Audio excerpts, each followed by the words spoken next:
Noticias. Lo que pasa en el mundo.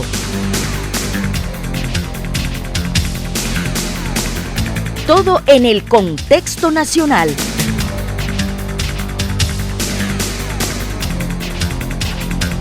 Noticiero en línea, una producción más de Radio Corporación. Bienvenidos a esta edición de mediodía de su noticiero en línea, una producción más de Radio Corporación. Como siempre, agradecemos su sintonía a esta transmisión en vivo y los invito a que nos dejen sugerencias y comentarios. A continuación les presentamos nuestros titulares.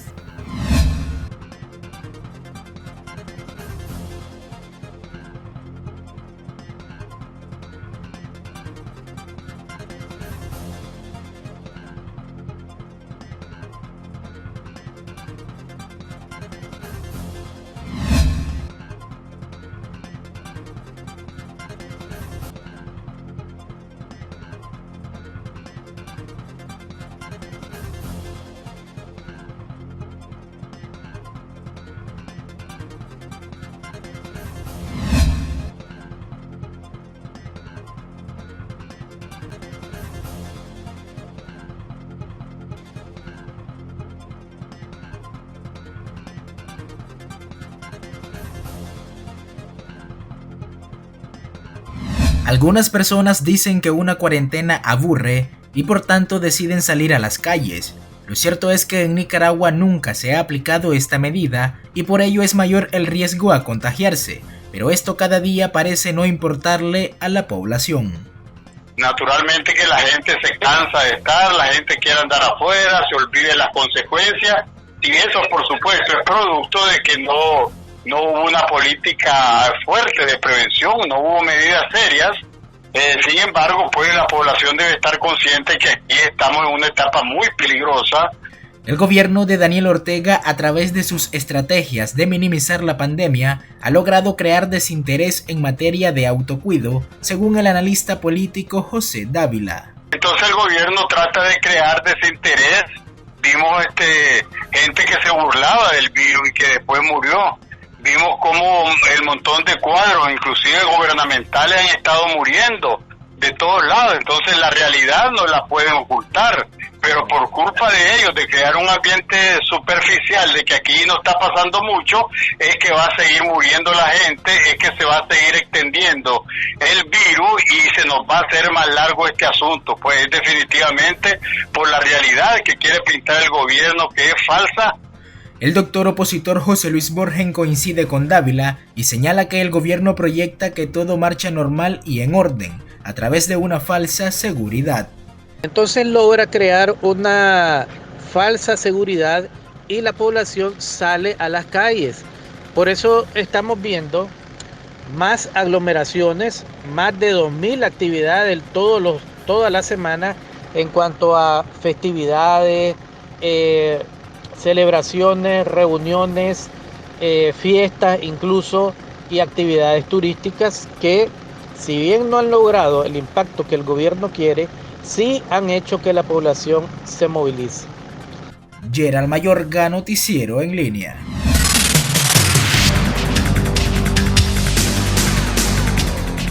Un grupo de investigadores ha alertado en su último estudio sobre el brote de una nueva cepa de gripe porcina en China que tiene el potencial de convertirse en una pandemia. En el marco de su investigación, cuyos resultados fueron publicados este pasado 29 de junio en la revista Procedimientos de la Academia Nacional de Ciencias, los especialistas analizaron más de 30.000 hisopos nasales tomados de animales entre los años 2011 y 2018 y determinaron una infección con 179 virus de gripe porcina. De acuerdo con los científicos, el virus de la cepa G4 ha mostrado un fuerte aumento desde el 2016 y ese es el genotipo predominante en la circulación en cerdos detectado en al menos 10 provincias. La revista Ciencias indica que la cepa en cuestión es el resultado de la combinación de otras 3, una semejante a las que fueron detectadas en los pájaros en Europa y Asia, el H1N1 que provocó la pandemia de gripe en el 2009, COVID-19 y otro tipo de H1N1 que apareció de una mezcla de los virus de la gripe aviar humana y porcina. Hasta el momento se detectaron 2 casos de infección humana que llevaron a la muerte de los pacientes. En ambos casos no ocurrió una transmisión de persona a persona, pero los científicos advierten que este virus puede en el futuro adaptarse y propagarse entre personas. En otras informaciones, la Unión Europea, cuya economía continúa mal, mientras que la pandemia de COVID-19 ha provocado más de 505 muertos, continúa acelerándose. Los europeos definieron su lista, que se actualizará cada 2 semanas en base a una serie de criterios, entre ellos que la situación de la pandemia sea parecida o mejor a la europea. Estados Unidos, donde la pandemia continúa propagándose, está excluido de la lista. Y es que en las últimas 24 horas se registraron 42.000 nuevos casos en el país más golpeado por la pandemia, que registra 125.000 muertos y casi 2,6 millones de casos. Aunque la cifra de fallecidos diarios sigue bajando, los contagios han aumentado particularmente en los estados más grandes y poblados del sur y el oeste estadounidense, de California, Texas y Florida. Y en muchos lugares cerrarán este fin de semana festivo las playas. Abigail Galo, Noticiero en Línea. El Ministerio de Salud, controlado por el orteguismo, advirtió en su informe semanal un aumento de 349 casos de COVID-19 en el país, más 9 muertes. La cifra total en Nicaragua asciende a 2.519 casos, 83 muertes y 1.700 personas recuperadas. Los datos brindados este martes distan mucho de los reportes generados por el Observatorio Ciudadano, quien hasta el 24 de junio contabiliza 6.775 personas contagiadas y 1.878 fallecidos. Durante la presente semana, que comprende del 23 al 30 de junio, hemos atendido y dado seguimiento responsable y cuidadoso a 349 nicaragüenses con COVID-19 confirmado o probables por clínica. De la misma forma, 261 personas de las que estaban en seguimiento responsable y cuidadoso han cumplido con el periodo establecido. Durante la presente semana, que comprende del 23 al 30 de junio, hemos atendido y dado seguimiento responsable y cuidadoso a 349 nicaragüenses con COVID-19 confirmados o probables por clínica. De la misma forma, 261 personas de las que estaban en seguimiento responsable y cuidadoso han cumplido con el periodo establecido. El gobierno de Daniel Ortega, a través del Ministerio de Salud, sigue restando importancia a la pandemia, atribuyendo los decesos por COVID-19 a padecimientos previos conocidos como comorbilidades, según lo expuesto por Marta Reyes, actual ministra de Salud. Con frecuencia han tenido padecimientos asociados como diabetes mellitus, obesidad, hipertensión arterial, enfermedades cardíacas, síndrome de inmunodeficiencia, insuficiencia renal crónica, antecedentes de accidentes cerebrovasculares, tuberculosis pulmonar y enfermedades pulmonares crónicas.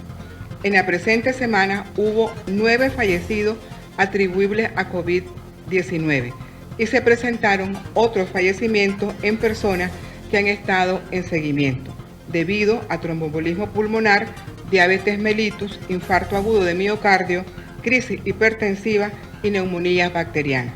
El informe del MINSA aparece también en medio de las acusaciones de la Organización Panamericana de la Salud, que señala al gobierno orteguista de no revelar la cantidad de pruebas necesarias, siendo esta una medida clave para conocer la magnitud de la pandemia.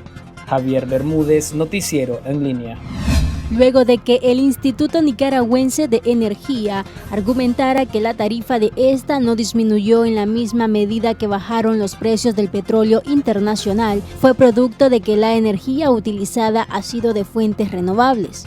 El experto José Vélez Morgan manifiesta que la mayor parte de la energía de Nicaragua se produce por búnker derivado del petróleo directamente. En algunos momentos sube la producción de biomasa, que es cuando los ingenios están quemando el bagazo, esa es la llamada biomasa, la caña. En ese momento aumenta el porcentaje de la biomasa, en otros momentos la eólica, pero la eólica llega a ser 0. La generada por hidroeléctricas es permanente, pero no supera ni el 10 ni el 12%. Es decir, el argumento del INE no tiene ningún sustento. La mayoría de la producción se genera por búnker durante casi todo el año, porque las otras son estacionarias, no siempre están permanentes esas otras fuentes de energía limpia. Y la verdad es que si Panamá logró reducir en un 50% el precio de la tarifa eléctrica, significa que se puede, porque Panamá también tiene energías renovables. O sea, Nicaragua no es el único país con energías renovables.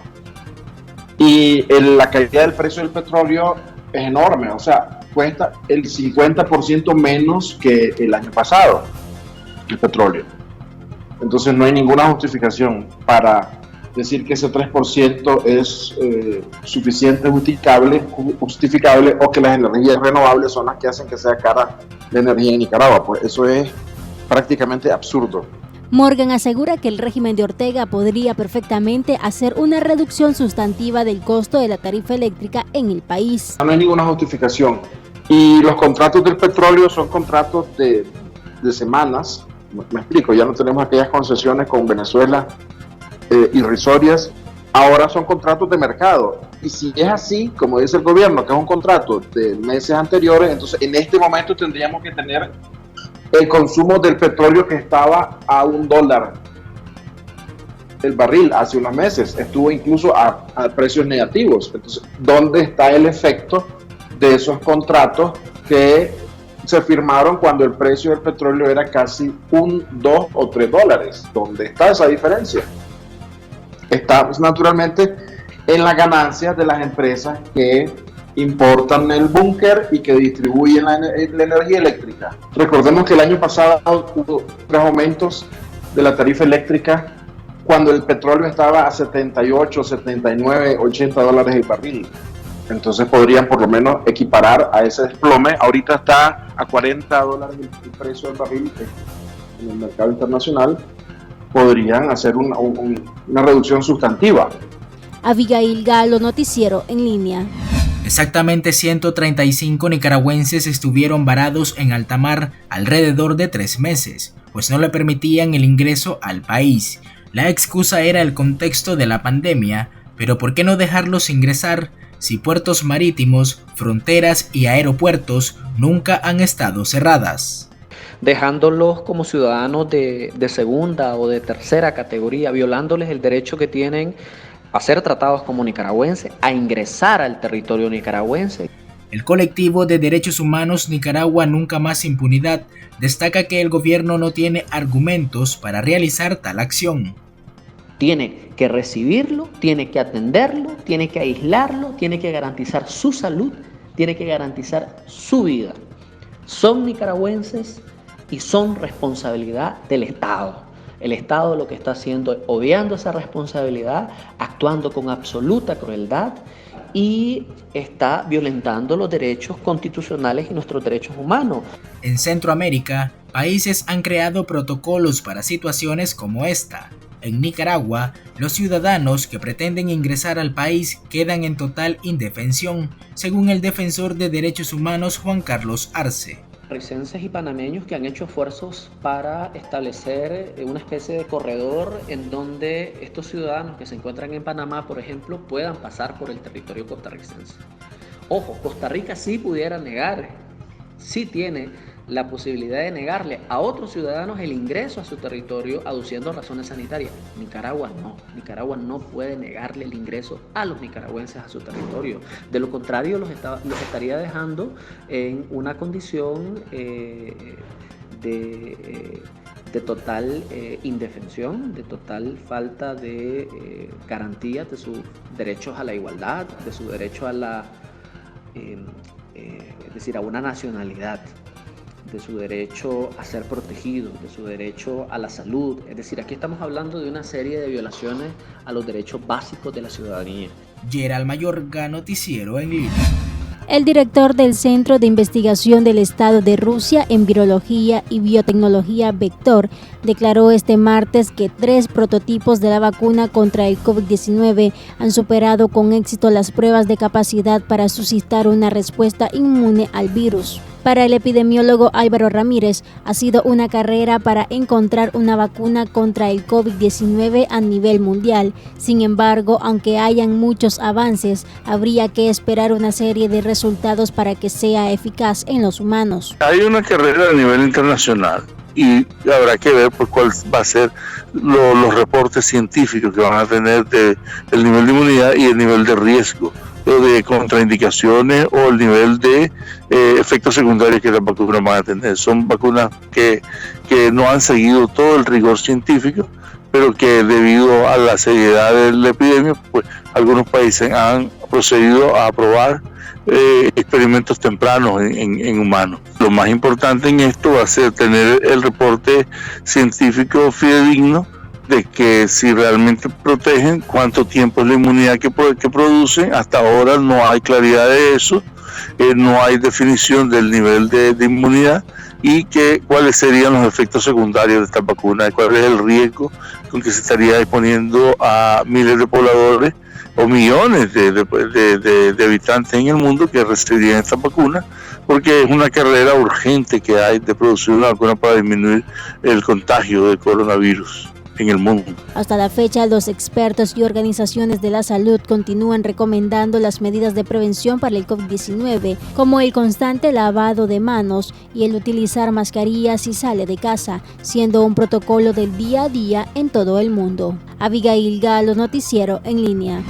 En el caso de los detenidos de la isla de Ometepe hay 29 testigos entre policías y peritos que acusan a los autoconvocados. En 3 juicios realizados solamente han testiguado 10.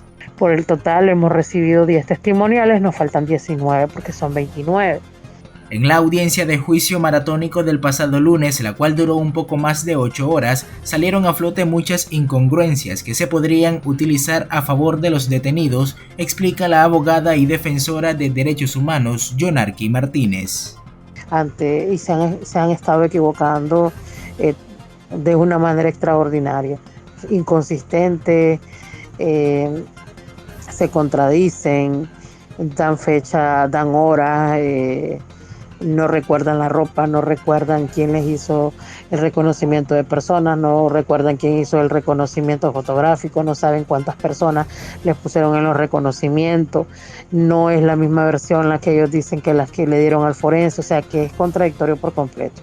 Algunos policías testigos han manifestado que el arresto se ejecutó por conmemorar el 2º año de la lucha cívica el pasado 19 de abril. Bueno, un oficial de policía nos reforzó la teoría de que fue precisamente por la celebración del 2º aniversario del 19 de abril que ellos llegaron al lugar.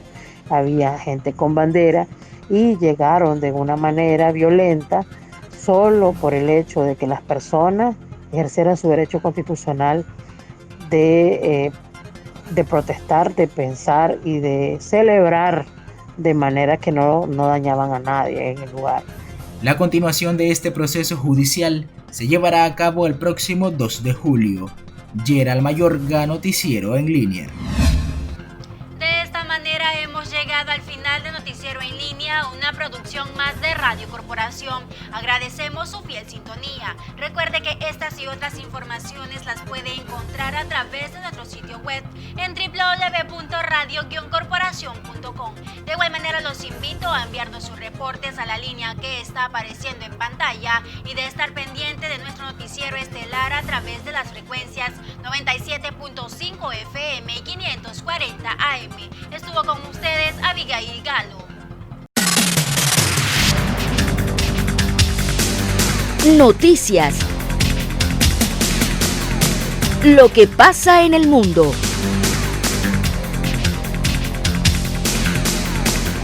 Todo en el contexto nacional.